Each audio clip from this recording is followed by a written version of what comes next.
Welcome to another Workshop Wednesday. In this video, I'm going to show you what I've been up to. I've been really busy. I've created at least 20 new products and I'm going to show them off in this video, show you what's worked and what needs a little bit more love.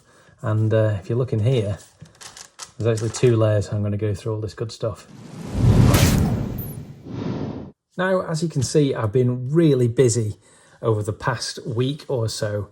And it's all because I've perfected my paint infilling technique. And if you've been following me on Instagram, you've seen my various experiments and my progress. But I've finally got it to a stage now where I can confidently say every time I can produce beautiful infilled graphics that are really durable and require very little cleanup. So really happy with the progress. So I've done some stuff for Gaslands, for Pokemon, some generic wargaming stuff. But before I get into any of that, I'm going to show you the thing that I'm perhaps most proud of, which is this, which I'm calling the War Chest. And it's all because I've started playing a game called Malifaux. Now, to give you a brief overview, if you're not familiar, these are some Malifaux models, and it's a tabletop 32mm scale, heroic scale, skirmish game. And it's unlike any miniatures game that I've ever played, really. My most recent foray into proper tabletop miniatures games was War Machine, and I didn't particularly get on with it, to be honest. I found that basically the opponent had a 30-minute turn, you waited, took some models off the board, then it was your turn, and it was quite slow moving, particularly for a new player, and people love it, and they obviously get something out of it that I didn't, but it's not for me. Maybe it's a short attention span, but I came from a world of loving X-Wing, where it's very dynamic, you take a turn, opponent takes a turn, things are happening very quickly. Malifaux has the same feel, but with an extra layer of depth that X-Wing doesn't have. So, like I said, skirmish game, you typically have a crew and a number of different factions, as you can imagine. This is from the Neverborn faction, so these are kind of like Halloween-y monsters. There's also kind of Victorian horror, steampunk, Weird West, sort of robotic. There's even a crew of journalists, one of a mine workers union. So there's a vast array of aesthetics across the game, which is really appealing. And basically, it's a game that I've fallen in love with. I've only played a few times, but I'm going to a regular game night. And what happens when I get into a game, like I did with Arkham Horror, which is the thing that I've been selling most of through my shop, 1,300 sales to date, most of it being at Arkham Horror stuff. So when I get into a game, I like to make stuff for it, bling it out. So as it's a skirmish game and you move in inches, the first thing I made was this magnetised case, which I'm calling War Chest. And inside the magnetised case is all my tokens and movement templates that I'm going to need in the game. So we've got a set of range rules going from 2 to 12 inches. And I put a little cutout so they're dead easy to get out.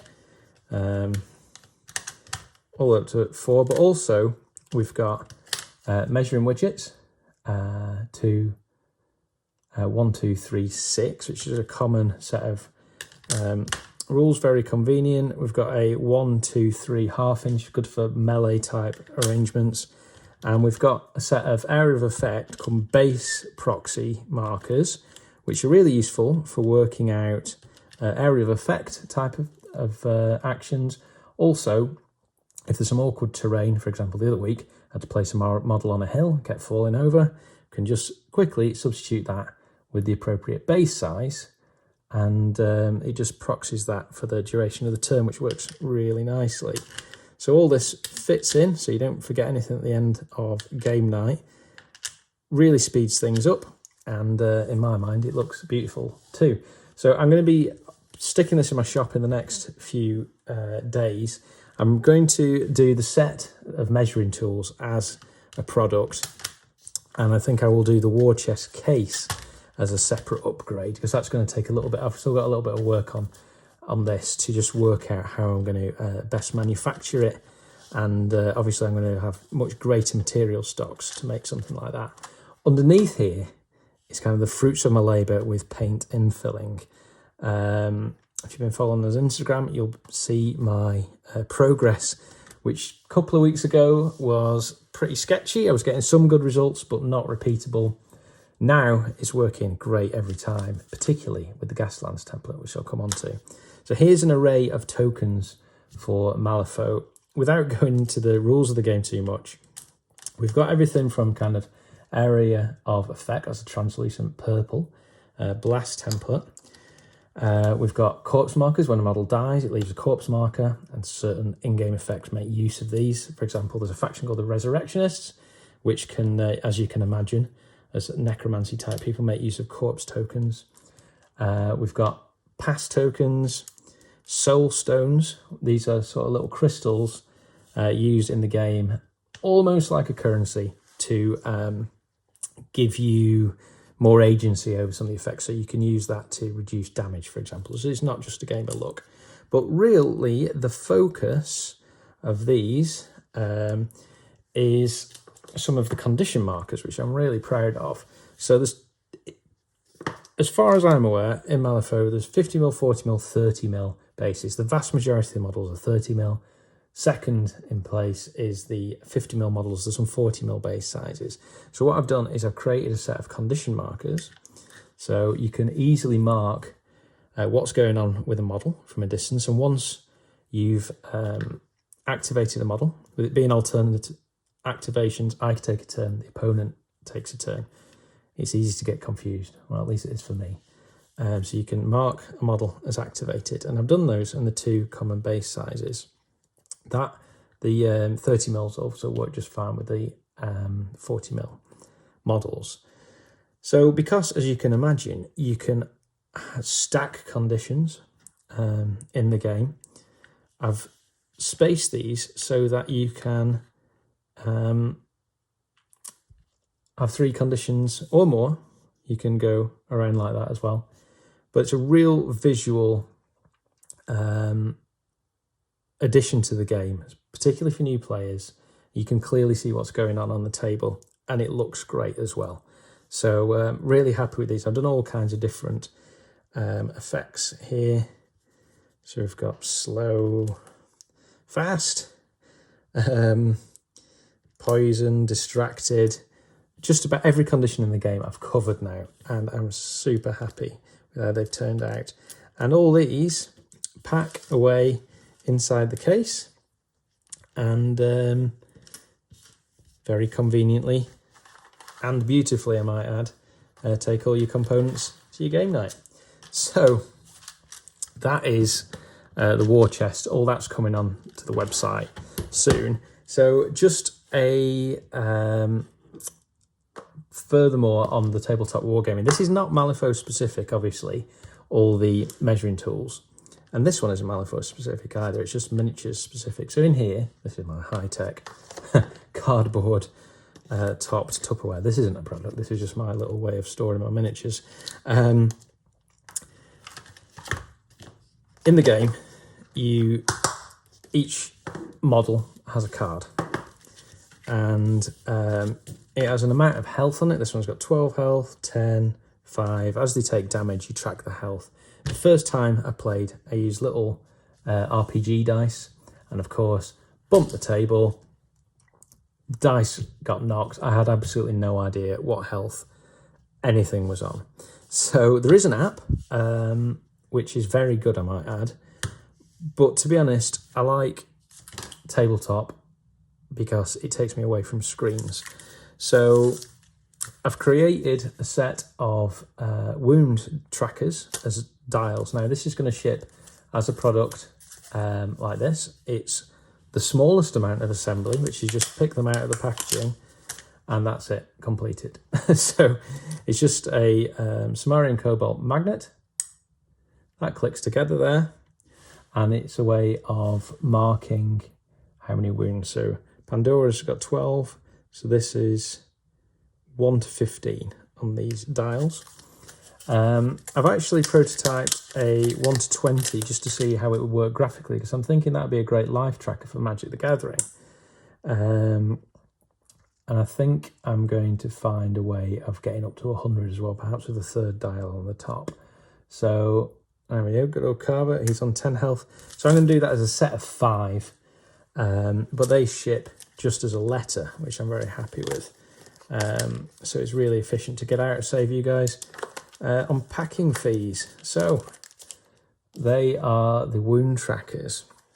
So Next, as soon as we're getting into infilled tokens, been playing quite a bit of a Pokemon trading card game with my son, who's only 5, but he's starting to be able to read, and obviously he wants to play games like his dad, so he loves Pokemon. So we've been playing some Pokemon TCG, and the little cardboard tokens that come with the base set, again, really dog-eared. So I've created some acrylic tokens which will last a lot longer. They're quite a bit bigger and they're less fiddly. You know, the cardboard tokens, you're forever picking to try and get them up.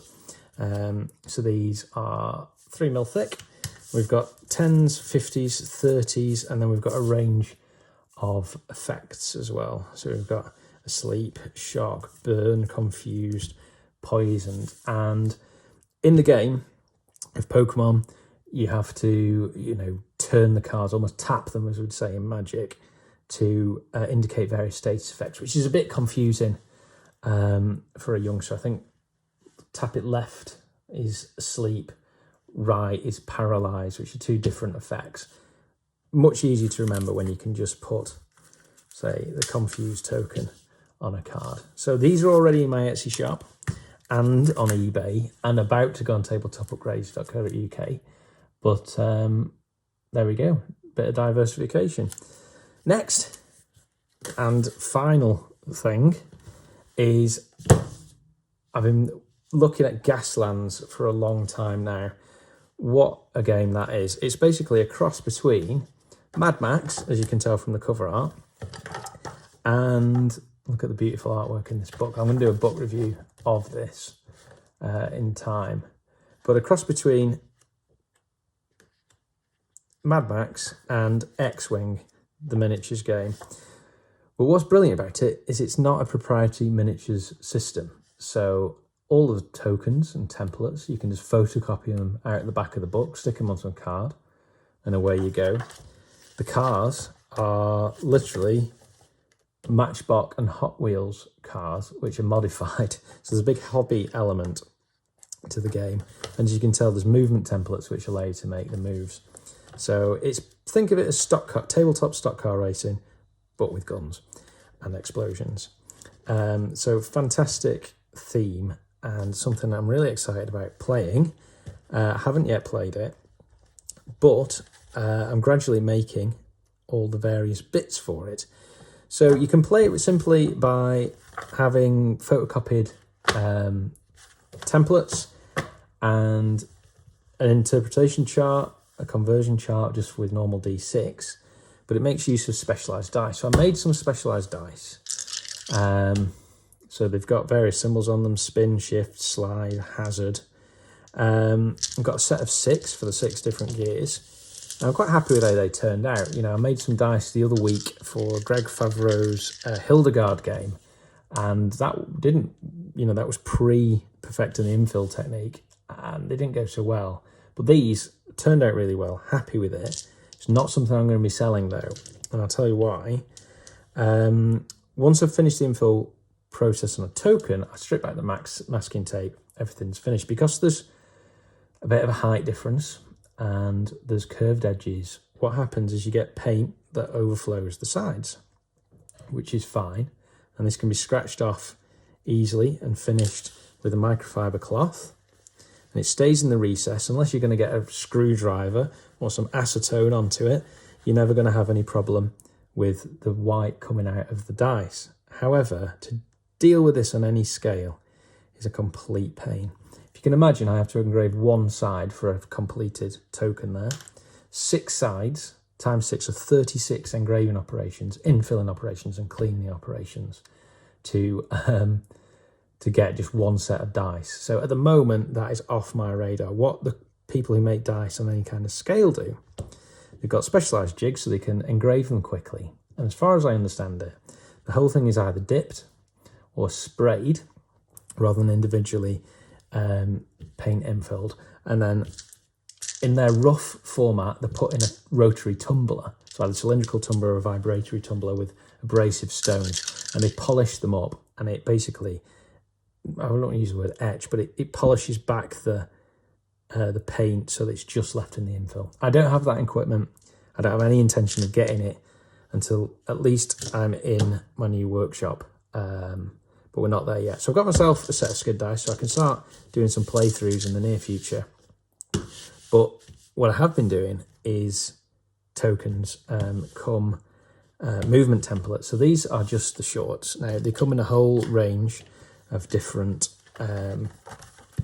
sizes, shapes and designs. And on each of the tokens, the templates is shift symbols. So if you're doing an easy move, you get a free shift symbol. If you're doing a harder, say for example, you're doing a hairpin turn, then you pick up a hazard. So I haven't peeled these back yet, but what I am going to be doing is offering them in a variety of colours, which again I haven't quite finished yet, but we've got a green, a purple, black, fluorescent yellow, and a transparent, which I really like the transparent actually, and a red, of course. So they're going to be in the shop, and I'm going to be part of the Friends of Gaslands program in the next week or so. So really excited to get those on. But as you can see, I've gone from 4 products to potentially about 20 products, especially when you consider that a set of the various condition markers is an individual listing. So the next week or so is going to be one hell of a listing frenzy. But I hope that's brought you up to speed. Just things are moving on. Thank you to everyone who's bought stuff from the shop, and for all your kind messages. And yeah, let us know what kind of stuff you want to see, and I will try and make some, because I'm on a bit of a roll at the moment.